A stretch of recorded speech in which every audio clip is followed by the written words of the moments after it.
Hello friends, ഇന്ന് നമ്മൾ നോക്കുന്നത് നമ്മൾ വീടിൻ്റെ പ്ലംബിങ് കാര്യങ്ങളൊക്കെ ചെയ്യുന്ന സമയത്ത് എല്ലാ കാര്യങ്ങളും ചെയ്തതിന് ശേഷം നമുക്ക് എല്ലാ ബാത്റൂമിലും ഹൈ പ്രഷർ കാര്യങ്ങളൊക്കെ നമുക്ക് കിട്ടാം. ടാങ്ക് എത്ര ഹൈറ്റിലാണ് നമുക്ക് കയറ്റി വയ്ക്കേണ്ടത് എന്നുള്ള ഡീറ്റെയിൽസ് വീഡിയോ, എത്ര ഇഞ്ച് പൈപ്പാണ് ഇറക്കേണ്ടത് എന്നുള്ള ഡീറ്റെയിൽസ് വീഡിയോ ആണ് നമ്മളത് വീഡിയോയിൽ ഉൾപ്പെടുത്തിയിരിക്കുന്നത്. അപ്പോൾ നിങ്ങൾ കാണുന്ന പോലെ തന്നെ ഇതൊരു 2 നില വീടാണ് വരുന്നത്. അതിൻ്റെ ഏറ്റവും ടോപ്പിലായിട്ട് നമുക്ക് ബാത്റൂം ഉണ്ട്. അപ്പോൾ അതുകൊണ്ട് ബാത്റൂം വരുന്നതിൻ്റെ ഷവർ വരുന്നുണ്ട്. രണ്ടാം നിലയിലും ഷവർ വരുന്നുണ്ട്.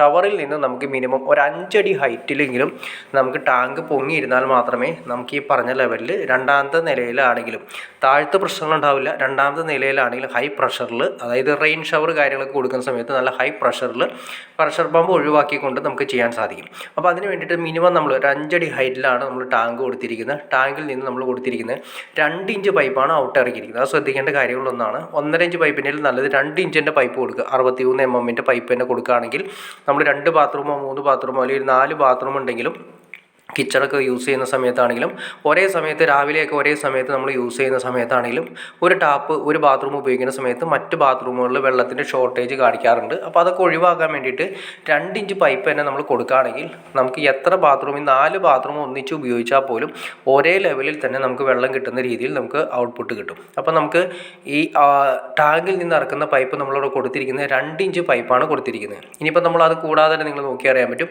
ഒരു CPVCയുടെ പൈപ്പ് കണ്ടോ. അതായത് ഇത് നമ്മൾ കൊടുത്തിരിക്കുന്നത് CPVC, അത് ചൂടുവെള്ളത്തിന് വേണ്ടിയിട്ടുള്ള സെപ്പറേറ്റ് ഒരു പൈപ്പാണ്. ആ ചൂടുവെള്ളത്തിൻ്റെ ഇന്നാണ് നമ്മൾ കൊടുത്തിരിക്കുന്നത്. അത് സെപ്പറേറ്റ് ഒരു വാൽവ് വെച്ച് കൊടുത്ത് CPVC, അത് ചൂടുവെള്ളത്തിൻ്റെ പൈപ്പാണ്. അതിന് സെപ്പറേറ്റ് ഒരു വാൽവ് കൊടുത്തു. നേരെ പച്ചവെള്ളമാണ് ഇതിലേക്ക് നമ്മുടെ സോളാർ വാട്ടർ ഹീറ്ററിൻ്റെ ഇന്നിലേക്ക് നമ്മൾ കൊടുക്കുന്നത്. അപ്പോൾ അതിന് വേണ്ടിയുള്ള കണക്ഷൻസാണ് കൊടുത്തിരിക്കുന്നത്. അപ്പോൾ അതും നമ്മൾ ഈ 2 ഇഞ്ച് പൈപ്പിൽ നിന്നാണ് എടുത്തിരിക്കുന്നത്. അപ്പോൾ മാക്സിമം പ്രഷർ നമുക്ക് കിട്ടാൻ വേണ്ടിയിട്ട് ഏറ്റവും നല്ലത് 2 ഇഞ്ച് പൈപ്പ് തന്നെ കൊടുക്കുക. പിന്നെ അത് കൂടാതെ തന്നെ രണ്ടാം നില ഷവറിലാണ് കൂടുതൽ എഫക്റ്റ് ചെയ്യുന്നത്. കാരണം ടാങ്കിന് ഹൈറ്റ് ഇല്ലെങ്കിൽ, അതായത് രണ്ടാമത്തെ നിലയുടെ ഹൈറ്റിൽ നിന്ന് മിനിമം 5 അടി ഹൈറ്റ് എങ്കിലും നമുക്ക് ഏറ്റവും കുറഞ്ഞത് കിട്ടിയില്ലെങ്കിൽ ഷവറിൽ പ്രഷർ ഉണ്ടാവില്ല. അപ്പോൾ ഇവിടെ നമ്മൾ കൊടുത്തിരിക്കുന്ന സ്റ്റാൻഡും ഏകദേശം 5 അടി വരാവുന്ന രീതിയിലുള്ള സ്റ്റാൻഡാണ് കൊടുത്തിരിക്കുന്നത്. അപ്പോൾ നിങ്ങൾ നോക്കി അറിയാൻ പറ്റും. പിന്നെ അത് കൂടാതെ തന്നെ നമ്മൾ മുകളിലേക്ക് കയറി പോകാനുള്ള സൈഡിൽ ഒരു പടികളും കൊടുത്തിട്ടുണ്ട്. അപ്പോൾ ഏറ്റവും ഗുണമെന്ന് വെച്ചിട്ടുണ്ടെങ്കിൽ നമുക്ക് എന്തെങ്കിലും മെയിൻ്റനൻസോ കാര്യങ്ങളോ വന്നാൽ പോലും നമ്മുടെ സ്റ്റാൻഡിൻ്റെ മുകളിലേക്ക് കയറി നിന്ന് ക്ലീൻ ചെയ്യാം. ടാങ്ക് ക്ലീനിങ്ങോ കാര്യങ്ങളൊക്കെ ഉണ്ടെങ്കിൽ പോലും സിമ്പിളായിട്ട് കൈകാര്യം ചെയ്യാവുന്ന രീതിയിൽ തന്നെയാണ് കൊടുത്തിരിക്കുന്നത്. അപ്പോൾ 2 ഇഞ്ച് പൈപ്പ് നമ്മൾ കൊടുത്തു, 5 അടി ഹൈറ്റിലുള്ള സ്റ്റാൻഡ് കൊടുത്തു. അപ്പോൾ ഈ സ്റ്റാൻഡ് കാര്യങ്ങൾ എങ്ങനെ ഉണ്ടാക്കണമെന്ന് നിങ്ങൾക്ക് അറിയണമെന്ന് താല്പര്യം തീർച്ചയായിട്ടും നിങ്ങളത് കമൻറ്റ് ചെയ്താൽ മതി.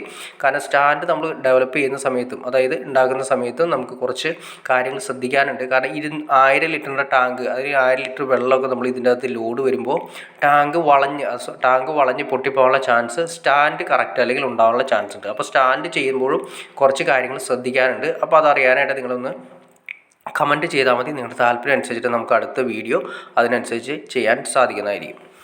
അപ്പോൾ നിങ്ങൾക്ക് വീഡിയോ ഇഷ്ടപ്പെട്ടെന്ന് വിചാരിക്കുന്നു. ഇനി എന്തെങ്കിലും ഡൗട്ട്സോ കാര്യങ്ങളോ തീർച്ചയായിട്ടും കമൻറ്റ് ചെയ്യാൻ മടിക്കരുത്, ഷെയർ ചെയ്യാനും മടിക്കരുത്, ചാനലൊന്ന് സബ്സ്ക്രൈബ് ചെയ്യാനും മടിക്കരുത്. ചാനൽ സബ്സ്ക്രൈബ് ചെയ്താൽ മാത്രമേ നമുക്ക് ഇതുപോലുള്ള ഇൻഫോർമേറ്റീവ് വീഡിയോസ് ചെയ്യാനുള്ളൊരു മോട്ടിവേഷൻ ലഭിക്കുള്ളൂ. അപ്പോൾ തീർച്ചയായിട്ടും ചാനലൊന്ന് സബ്സ്ക്രൈബ് കൂടി ചെയ്തേക്കുക, ലൈക്കും കൂടി ചെയ്തേക്കുക. ഓക്കെ ഫ്രണ്ട്സ്, അടുത്ത വീഡിയോയിൽ കാണുന്നവരെ ഓക്കെ.